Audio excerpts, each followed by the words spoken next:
One very early memory I have is sitting on the floor of the closet in my childhood bedroom.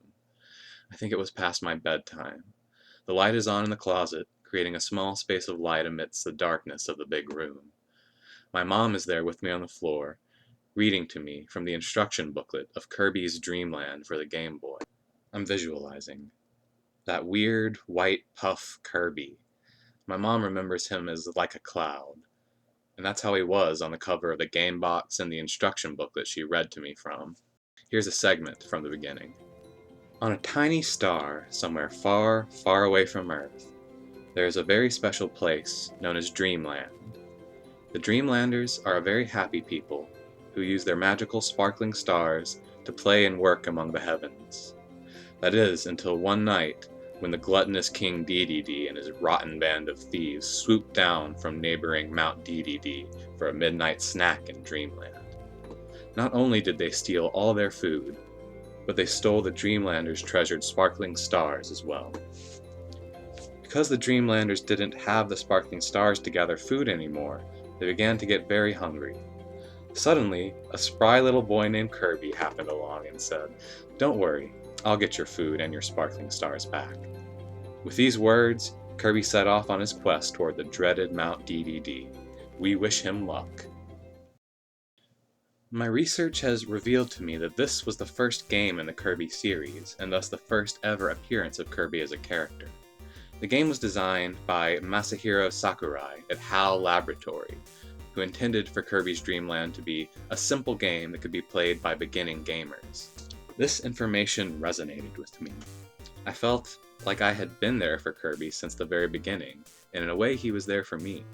He was designed for beginning gamers. We had been great companions. The game Kirby Superstar for the Super Nintendo console, featuring 8 different Kirby games on one cartridge, provided uncountable hours of fun for me and my sister. The truly neat thing about Superstar was that it was 2 players.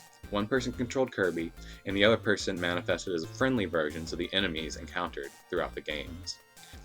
My sister had her favorites to play as, and sometimes I would mess with her by transforming her into one of her less favorites. But even in those instances we had fun. We had voices for all the characters and had invented our own stories describing the relationships between them and Kirby. I could talk for ages about our Kirby days. There are many Kirby games that have been released since 1992, and I've only played a few. At a certain point, the simplicity of the games, which had originally enabled me to play Kirby, became unappealing. I remember playing Kirby 64, the Crystal Shards, in the year 2000, when I was in 5th grade, and thinking it was way too easy, and being a touch disappointed at the overall experience.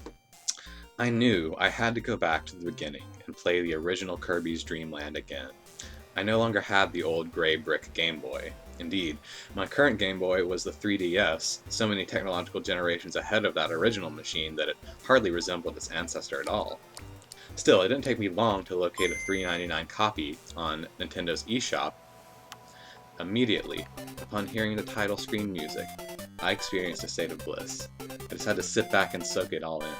The little Kirby's dancing across the screen, putting on a little parade for me as the MIDI track played, evoking childhood car trips where my Game Boy and a pack of fresh batteries were always a necessity. I played through the levels again with new eyes. There were only 5 of them: Green Greens, Castle Lololo, Float Islands, Bubbly Clouds, and Mount Dedede. As I play, I think about what the designer, Masahiro Sakurai, was thinking when he created these levels. Where is his Korra? What are his punctums? I imagine the environments as hidden shrines, especially the final ascent in Bubbly Clouds where you see Olympian columns and ornate pavilions with silken drapes. This is a dreamland, but whose dreams? Certainly, this place became a stage, the scene, for my sister and my childhood play, where we were still on the floor of my childhood bedroom, yet, at the same time, in an entirely different dimension. This is what has led me to my interest in game studies. I used to think I wanted to be a game designer, and thought that meant something very specific, but now I realize it isn't. It's as broad as saying I want to be a writer, or I want to be a musician. We're talking about creating visceral experiences. They can be about any subject. As a player, you can be positioned as anything. Think about that. Players make choices. I believe that the act of playing can be understood as an act of writing, and that with each press of a button the player writes their own experience of the game. This is how my story is written.